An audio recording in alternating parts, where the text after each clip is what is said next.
अस्सलाम वालेकुम everyone, welcome to दानकाश अगेन। फेसबुक एड पॉलिसीज़ को हम डिस्कस कर रहे थे, उसी को कंटिन्यू करेंगे कि फेसबुक एड्स रन करने के लिए पॉलिसीज़ हैं क्या और उनको किस तरह फॉलो करना है आपने। और इससे पहले कि हम आगे चलें, चैनल को सब्सक्राइब करें, वीडियो को लाइक करें, शेयर करें, कमेंट करें। पार्ट 1 इस वीडियो का आप प्रीवियस वीडियो में देख सकते हैं, ये सेकंड पार्ट है। बाकी चीज़ें हमने डिस्कस कर ली थी। आगे हम मूव करते हैं वीडियो एड्स पे। जब आप फेसबुक पे कोई वीडियो ऐड चलाएं तो उसके अंदर डिसरप्टिव कंटेंट नहीं होना चाहिए, यानी कि फ्लैशिंग स्क्रीन्स या इस तरह का डिसरप्टिव टैक्टिक नहीं इस्तेमाल करें। फिर इंटरटेनमेंट का अगर आप कोई मूवी ट्रेलर्स या टीवी शोज़ या इस तरह की चीज़ें बना रहे हैं तो उसके अंदर ड्रग्स, अल्कोहल इनको नहीं प्रमोट कर सकते, अडल्ट कंटेंट को नहीं प्रमोट कर सकते, वायलेंस और ब्लड और इस तरह के। अक्सर हमने देखा फेसबुक पे वो लिखा होता है कि ये वीडियो आपको नहीं दिखाई जा रही, या आप अगर देखना चाहते हैं तो आपको स्पेशली क्लिक करके देखना पड़ता है। उसके बाद लिखा होता है कि ये वायलेंस है इसके अंदर, या तो इस तरह की चीज़ें आप वीडियोस के अंदर नहीं दिखा सकते।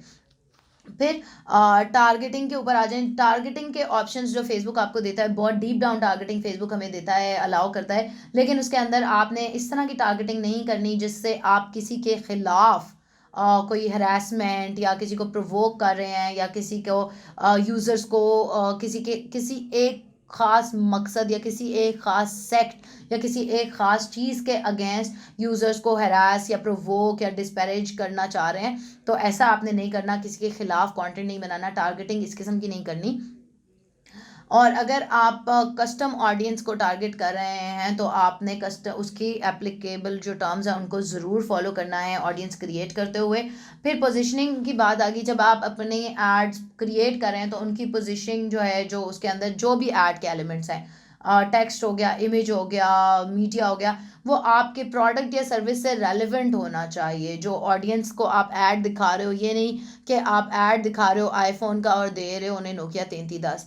इस तरह मिसलीडिंग आपकी पोजीशनिंग नहीं होनी चाहिए। आपके एड्स क्लियरली कंपनी, उससे प्रोडक्ट या उसकी सर्विस या जो ब्रांड है उसको क्लियरली रिप्रेजेंट कर रहा हो, चाहे वो इमेज है, चाहे वो कॉपी है, चाहे वो वीडियो है, मिसलीडिंग नहीं होना चाहिए।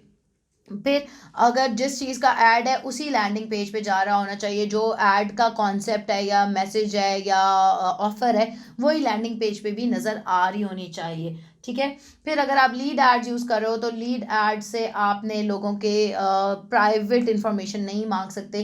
लीड एड्स मतलब जिनके अंदर फॉर्म फिल करने होते हैं, उनके अंदर आप लोगों से अकाउंट नंबर नहीं मांग सकते, उनकी कोई क्रिमिनल हिस्ट्री नहीं मांग सकते, फाइनेंशियल इंफॉर्मेशन नहीं मांग सकते, गवर्नमेंट से इशूड जो आइडेंटिफिकेशन नंबर्स होते हैं, ड्राइविंग लाइसेंस नंबर, इस तरह की चीज़ें नहीं मांग सकते। उनकी हेल्थ से रेलिवेंट इंफॉर्मेशन नहीं मांग सकते, mental health, physical health, medical treatments, conditions या डिसेबिलिटीज़, इनको नहीं।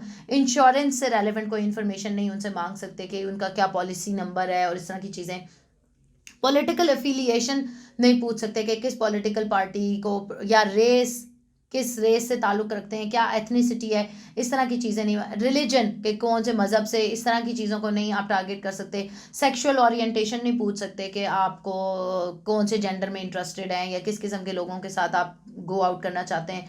टेम्पलेट क्वेश्चंस नहीं होने चाहिए कि सेम इन्फॉर्मेशन जो आप टेम्पलेट क्वेश्चंस के अंदर यूज़ करो वो नहीं होने चाहिए। ट्रेड यूनियन मेंबरशिप्स के बारे में नहीं आप पूछ सकते या उनको बता सकते। यूज़र नेम और पासवर्ड लोगों का नहीं मांग सकते लीड फॉर्म्स में। फिर नेक्स्ट चीज़ है उनके ब्रांड्स और एसेट्स की। ये बहुत इंपॉर्टेंट है। शुरू शुरू में हमारे एड्स रिजेक्ट हो काफ़ी इसकी वजह से भी हुए कि हमारे वीडियो एडिटर को नहीं पता था, उसने अपनी तरफ से ही फेसबुक का लोगो और इंस्टाग्राम का लोगो वगैरह वीडियोज़ में लगा दिया। अगर आपने फेसबुक का कोई डाटा यूज़ करना है तो फेसबुक का अपना ब्रांड एसेट का लिंक है, उस लिंक पे आप जाके फेसबुक ब्रांड रिसोर्स सेंटर, उस इंस्टाग्राम ब्रांड रिसोर्स सेंटर, उस लिंक पे जाके वहाँ से उनका डाटा आप ले सकते हो और वो यूज़ कर सकते हो। लेकिन आप उनका कोई कॉपीराइट, ट्रेडमार्क या उनसे मिलते जुलते लोगोज और इस तरह की चीज़ें नहीं यूज़ कर सकते। ठीक है। यूज़र इंटरफेस के स्क्रीनशॉट्स नहीं लगा सकते, यानी कमेंट सेक्शन का या किसी का, वो इस तरह की चीज़ें नहीं यूज़ कर सकते। मतलब उनका जो भी स्क्रीन है, उनका लोगो है, उनका जो भी इंटरफेस है, इसमें से कुछ भी आप अपने एड्स में यूज़ नहीं कर सकते। फिर नंबर 11 है डाटा यूज़ रिस्ट्रिक्शंस, यानी आप जो डाटा फेसबुक या इंस्टाग्राम एड से गैदर कर रहे हो, मेक श्योर कर रहे हो, आप इस चीज़ की गारंटी दे रहे हो कि वो डाटा आप किसी गलत पर्पज़ के लिए यूज़ नहीं करोगे। ठीक है। फॉर एग्जाम्पल आपने अपना डाटा अपने बिजनेस के लिए यूज़ करना है, दैट्स फाइन, उसके लिए आप रीटारगेट कर रहे हो, दैट्स फाइन। लेकिन किसी और का डाटा और किसी और की चीज़ आप विदाउट परमिशन नहीं यूज़ कर सकते। फेसबुक का जो आप डाटा फेसबुक से कलेक्ट कर रहे हो पिक्सल के थ्रू या जिस तरह भी, वो किसी प्रोफाइल, किसी यूज़र को, किसी उनको मैनिपुलेट करने के लिए या इन्फ्लुएंस करने के लिए नहीं इस्तेमाल करोगे। फेसबुक डाटा किसी और एड नेटवर्क पे या डाटा ब्रोकर या किसी को और को बेच नहीं सकते या किसी और एड नेटवर्क पे यूज़ नहीं कर सकते। उसके अलावा फेसबुक एड पॉलिसीज़ जो हैं वो फेसबुक के statement of rights and responsibilities के अंदर आती हैं। एडवर्टाइजर्स जो भी फेसबुक पे ऐड चलाना चाहें, उनके लिए ज़रूरी है कि वो इन सारी ऐड पॉलिसीज़ को पहले समझें, अंडरस्टैंड करें, उनके साथ एग्री करें, फिर ही ऐड क्रिएट करें। सेंसिटिव पर्सनल डाटा जो है फेसबुक नहीं अलाउ करता यूज़ करने के लिए, टारगेटिंग के लिए। पर्सनल बिलीव्स, किसी के क्या उसके ख़यालात हैं, किस मज़हब पे वो बिलीव करता है, किस जेंडर का है, किस इस तरह की चीज़ों को टारगेट नहीं कर सकते। एड्स जो हैं वो पब्लिक इन्फॉर्मेशन होते हैं, सो वो फेसबुक के अंदर आप जब यूज़ कर रहे हो तो मेक श्योर के फेसबुक आपका जो एडवर्टाइजिंग डाटा है वो उसको ज़रूर यूज़ कर सकता है, ये अंडरस्टैंडिंग आपको होनी चाहिए।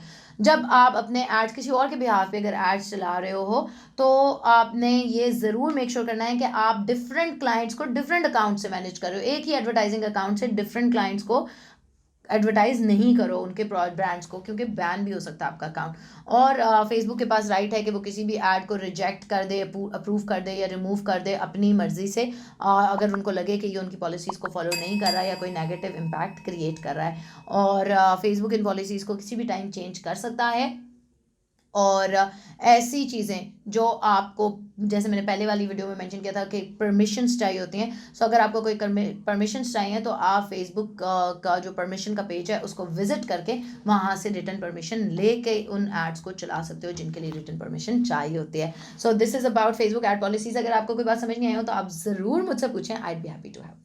बहुत सारे लोग जो है हमें देख रहे होते हैं हमारी वीडियोस को, और वो ये समझते हैं कि शायद ये सारा कंटेंट और इसके पीछे सारी इन्फॉर्मेशन को इकट्ठा करने में और आप लोगों को हेल्प करने में सिर्फ दानिया एंड काशिफ है। नहीं, इसके पीछे एक बहुत बड़ी टीम है जो आपको जो है हेल्प कर रही होती है ताकि आप तक ये सही कंटेंट पहुंचे। इसलिए आप हमें करें सब्सक्राइब, बेल का आइकन करें हिट, और आप क्या कहना चाहते हैं? आप क्या कहना चाहते हैं? सब्सक्राइब करें, बेल आइकन को 0304 1115786 done kash.com